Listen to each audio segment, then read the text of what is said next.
از همون دوره همه وقت در همه جلسه هایی که ابتدا اشتراک میکردیم و بعدا که وقتی که من اجرا کننده وظیفه بودم من در همه جلسه هایی که شورای دولتی میگذراند و دیگر جلسه های میگذراند من حتمی اشتراک میکردم به حیث اجرا کننده وظیفه رهبری تاجیکستان. همون جلسه اخیری که یعنی با فروپاشی اتحاد شوروی انجامی در یک نوار ویدیویی ما دیدیم که شما یعنی در پهلوی آقای گورباچوف شما هم صحبت میکنید از همون حادثه یک یادآوری میکردید. البته اون دوره وقتی که جلسه را گذراندم گورباچوف بعد گفتن که همه رهبران جمهوری باید که یک دو سخن گویند. رئیس عزیز، آیا شما از قبل میدانستید که شما را از وظیفه در اجلاس سبکدوش میکنند یا این چیز برای شما ناگهانی بود؟ پیش از رفتن به خوجان در مجلس یک جایه شورای ریاستی شورای عالی جمهوری تاجیکستان و اعضایان ریاستی کابینت وزیران جمهوری همه جمع شدن، تمام رهبریت ریسپوبلیکا جمع شد اونجا. همه حکومت بود، و هم دیپوتات ها بودن، اکثریت دیپوتات ها بودن، رئیس های کمیته های شورای عالی بودن، سرداران همین تشکیلات های انتظامی ما بودن، یعنی که پرکراتورا و سود و دیگر چیزایی که مقامات قانونگذار و مقامات نظارتی همه حضور داشتن و در اونجا ما یک مراجعه‌نامه قبول کردیم. غیر از مراجعه‌نامه ما عریضه نوشتیم، همه ما عریضه آید به استعفا، یعنی که از رئیس شورای عالی سرکرده همه پرزیدیوم به استعفا می رود، پرزیدیوم کابینت وزیران به استعفا می رود، تمام رهبریت همش به استعفا می رود.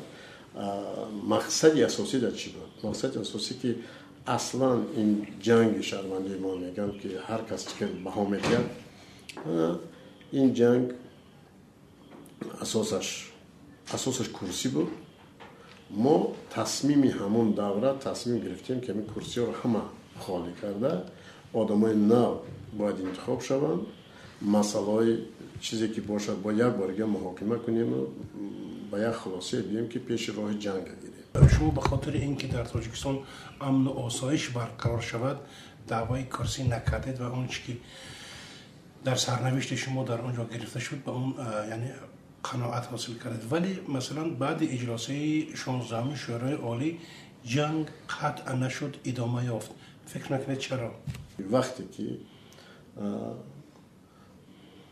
با خوجان رفتیم، یعنی که میگن که سکریپت اول در دست تاجیکستان بود. دیریژوری اجلاس 16 شورای عالی گفته می شود در خارج بود. شما که در سطح بالا قرار داشته در این مورد چی میگی؟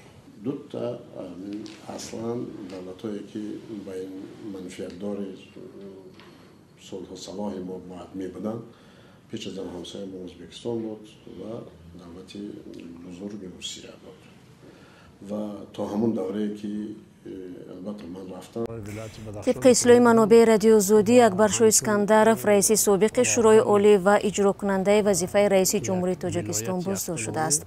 مقامات و همخویشاوندان اسکندرов در این باره صحبت نکردند. دو منبع رادیو زودی گفتند نمایندگان دوستانی کل اکبرشاه اسکندرов را 13-14 ایون به بازپرسی دعوت نموده دیگر رها نکردند.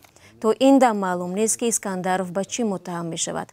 مفتشان دوستانی کل قریب 50 نفر را بازپرسی نموده با شرط بیرون رفتن از جای زیست رها کردند، اما اکبرشاه اسکندرов را جواب ندادند، افزود یک منبع آزادی. رادیو آزادی برای گرفتن شرح رسمی مسئله به دوستانی کل مکتوب فرستاده منتظر پاسخ است.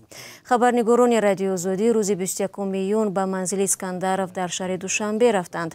نزدیکانش در را باز نکرده گفتند اکبرشاه در خانه نیست.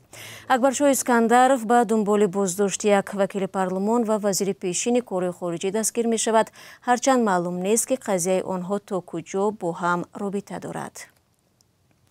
рӯзи 12 июн Саид Ҷафар Усмонзода вакили парлумони Тоҷикистон бо иттиҳоми ғасби ҳукумат боздошт шуд.